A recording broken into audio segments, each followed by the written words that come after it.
Eh oui, The Lancet Gate. C'est ce qui arrive en ce moment. Alors, j'aimerais vous dire une phrase, Thierry Lardenois. C'est la phrase prononcée par le coordinateur de l'étude qui a fait son mea culpa. Je suis vraiment désolé, a-t-il dit. Je n'ai pas fait assez pour m'assurer que la source de données était appropriée. Qu'est-ce que vous en pensez, Stéphane Lardenois? Vous êtes choqué, stupéfait? C'est grave, non? C'est en tout cas assez étonnant. Moi, ce qui m'étonne depuis le début, si vous me permettez de resituer la situation, c'est qu'on a un professeur de médecine français qui est le professeur Raoult, que je ne connais personnellement pas du tout, pas plus que son équipe. Je n'ai aucun conflit d'intérêt dans cette situation. Et donc, ce professeur de médecine, qui est certes un petit peu atypique dans sa personnalité, mais qui a une reconnaissance mondiale, qui est quand même professeur à 31 ans, qui constitue l'Institut universitaire de Marseille, qui fait des recherches absolument exceptionnelles, nous propose une étude. Bon, il précise des situations claires de cette étude. Il dit le produit que je propose fonctionne en tout début de maladie. Et depuis le début, on s'acharne à utiliser de l'hydroxychloroquine en fin d'évolution ou à la phase d'état, donc à des phases où on sait très bien que ça ne fonctionne pas. Oui. Et alors ça, c'est assez étonnant. Et là-dessus, le Lancet, enfin certains confrères embrayent là-dessus et continuent à faire un dossier qui est exclusivement à charge. C'est-à-dire que cette étude, qui devrait être une étude de recherche, une étude qui permette au monde et à la médecine de progresser, n'a qu'un seul but.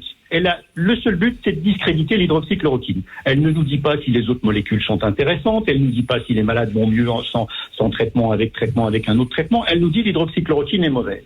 Donc évidemment, je ne vais pas revenir sur toutes les difficultés qui ont été faites sur ces études, et puis cette étude qui est manifestement mal construite, mal finie, mais elle a incontestablement un but et un seul, c'est discréditer l'hydroxychloroquine. Donc voilà, et puis ils se sont fait piéger, ils sont pris à leur propre piège, parce que quand on essaye de faire des choses qui sont pas dans la sincérité, un jour les choses remontent, et là les choses sont remontées, c'est tout. Alors déjà, Thierry Lardenois, de nombreux médecins avaient pointé du doigt une possible défaillance dans les données. Alors là, vraiment, c'est exactement ce qui a failli les données, puisque je rappelle quand même, pour expliquer à nos auditeurs, que les auteurs sont passés par une entreprise, en gros, pour faire simple, une entreprise qui fournissait des données, et alors ils en sont arrivés à la conclusion que soit les données étaient tronquées, fausses, ou alors soit elles étaient carrément inventées. Qu'est-ce que vous en pensez, Thierry Lardenois? Comment un médecin peut accepter d'exploiter des données dont il n'a pas connaissance en direct? C'est la première aberration. Je veux dire, vous exploitez des données que vous pouvez vérifier. Vous n'exploitez pas des données que vous ne pouvez pas vérifier, sur lesquelles vous n'avez aucune vision. Or là, ils sont allés chercher des données qu'on leur a préparées toutes brutes, on leur a données, et ils les ont exploitées. C'est hallucinant, c'est proprement hallucinant, dès le départ. Donc encore une fois, c'est une étude qui a été construite à charge au départ, et construite à charge contre l'hydroxychloroquine. Donc comment se fait-il que sur la planète entière, on s'acharne à ce point à discréditer cette molécule? Il serait tellement simple de faire une étude rapide, claire, comme je l'ai proposé d'ailleurs avec notre caisse de retraite, sur quelques cas, pour vérifier si jamais on a un intérêt ou non à utiliser cette molécule à la phase précoce. Elle est intéressante, on la continue. Elle n'est pas intéressante, on l'abandonne, et on l'abandonne avec sincérité. Or là, on fait tout ce qu'on peut pour discréditer la molécule, et absolument pas pour vérifier une hypothèse. Aucun médecin ne travaille comme ça. Un médecin travaille à vérifier une hypothèse, pas à discréditer le confrère. C'est pas scientifique, c'est pas professionnel, c'est pas sérieux. Donc voilà, il était pour moi évident que cette étude ne retomberait pas sur ses jambes. Elle n'est pas retombée sur ses jambes. Et puis pour le Lancet, quelle image! C'est une tristesse, alors que nous avons tous confiance dans le Lancet. C'est une référence mondiale dans les études qui sont publiées, dans les recherches, parce que il est évident que la médecine en France et dans le monde n'avance plus que par des études. C'est une certitude, c'est logique, et je ne le remets en aucun cas en cause. Il est absolument nécessaire de progresser en cancérologie, en infectiologie et dans toutes les pathologies en cardiovasculaire par des études qui permettent de vérifier l'efficacité d'une molécule et son innocuité. C'est très intéressant, c'est totalement indiscutable. On est là simplement dans une situation tout à fait particulière, puisqu'on se trouve dans une épidémie grave, aiguë, pour laquelle on recherche une solution. Donc, si on a cette solution, on l'essaye. On se trouve sur un champ de bataille où on a des canons et des obus, et on nous dit, comme on n'est pas sûr que les obus vont bien fonctionner, on va faire taire les canons. Non, moi, j'essaye les canons. Tant pis si jamais les canons explosent quand on tire les obus, c'est pas grave. C'est vrai. Il s'agit de se défendre. Il s'agit de se défendre. Et là, on fait tout ce qu'on peut pour dire non, laissez les caisses à obus sur le côté, ne touchons surtout pas. Ça pourrait être dangereux.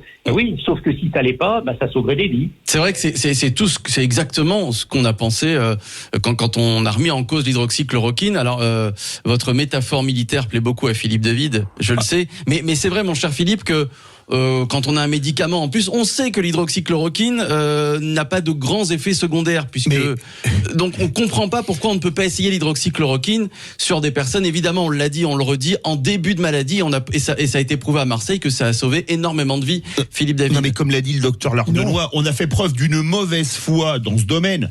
Quand l'étude bidon du Lancet est sortie, pratiquement les autorités nous disaient mais l'hydroxychloroquine c'est un poison mortel. Pourquoi dans ces cas-là notre armée en a encore commandé des centaines de kilos pour fournir à nos troupes qui vont outre-mer, parce que tous les types qui vont outre-mer, ils vous le disent, on pisse de l'hydroxychloroquine. Et d'un seul coup, ça devient tellement dangereux. Là, c'est utile. Non, mais attendez. Les faits, toujours les faits, et comme disait Lénine, les faits sont têtus.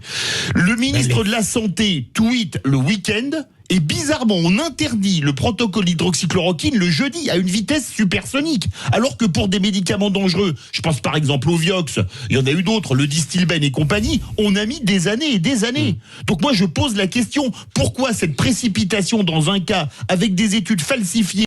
Non, mais c'est pire que ça. N'importe quel médecin qui lisait, moi je suis médecin généraliste, je suis un modeste médecin généraliste, mais quand on lit cette étude de façon attentive, elle présentait des biais qui étaient incroyables. Il est totalement hallucinant que notre propre ministre de la Santé n'ait pas été étonné de la lecture de cette étude. C'est très étonnant, c'est surprenant. C'est surprenant, oui. On veut juste savoir si son traitement il marche ou pas. Et je ne comprends pas cette espèce de propension de ces gens à vouloir détruire ce personnage, alors qu'on devrait se réjouir de trouver éventuellement un traitement pour cette épidémie, contre cette épidémie. Si je peux me permettre, en ce qui concerne la personnalité atypique du professeur Raoult, elle est certes très très atypique, et personnellement elle m'amuse beaucoup, parce que moi j'ai eu l'occasion d'avoir des grands patrons, qu'est-ce qu'on appelait des grands patrons, des mandarins qui m'ont enseigné la médecine, et qui étaient pour les plus intelligents et les plus brillants d'entre eux toujours très atypiques. Les personnalités les plus lisses étaient loin d'être les plus brillantes. Souvent, d'ailleurs, mais la vanité est insupportable. Des personnalités qui nous enseignaient et qui nous faisaient passer cette science qu'est la médecine, qui est une science particulière. Il ne faut pas oublier que il y a de la science et puis il y a de l'intuition dans la médecine. Il y a beaucoup de choses qui passent. C'est pas simplement une science écrite très simple et mathématique. C'est une science extrêmement compliquée. La problématique aussi avec Raoult, c'est qu'il y a les politiques qui s'en sont mêlés. Oui, vrai. Et ça, c'est un vrai problème. Ça a été un sujet qui a été politisé. Thierry Lardenois. Je ne comprends pas ce qu'est venu faire la politique dans la science. Ils ont prescrit l'hydrochloroquine. Alors justement, on va en parler de la politique. Thierry Lardenois, vraiment en quelques mots, parce qu'on n'a plus vraiment le temps. Olivier Véran doit revoir le décret qui empêche les médecins de prescrire l'hydroxychloroquine. Ça aussi. Urgemment. Vous savez, urgemment, moi je dirais maintenant, pour moi, la vague était un peu derrière nous. Moi je suis en Moselle, je suis à Thionville. On ne sait jamais si ça revient en septembre, octobre. Moi, personnellement, ça ne repose sur aucune intuition scientifique claire, mais j'ai pas le sentiment que ça soit qu'il y ait un retour. Et puis, très sincèrement... L'épidémie est contrôlée. Dans le traitement du professeur Raoult, ce qui était très intéressant et qui, moi, m'a beaucoup interpellé, parce que sur le terrain, nous on est des médecins de terrain, donc on soigne, on se pose pas de questions, on se dit pas le professeur machin, le ministre truc, etc. Nous on soigne des gens.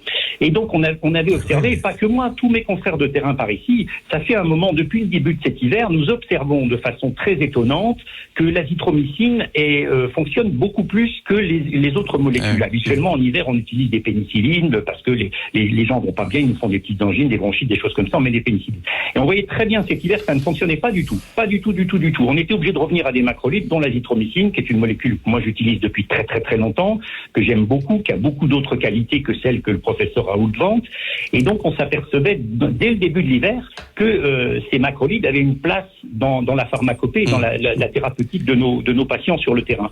Et on aurait très bien pu, si jamais on était à ce point de polémique et de dangerosité, d'hydroxychloroquine, etc., tout simplement se tourner vers l'azithromycine, ce que j'ai fait, ce qu'un certain nombre de confrères ont fait avec un immense bonheur.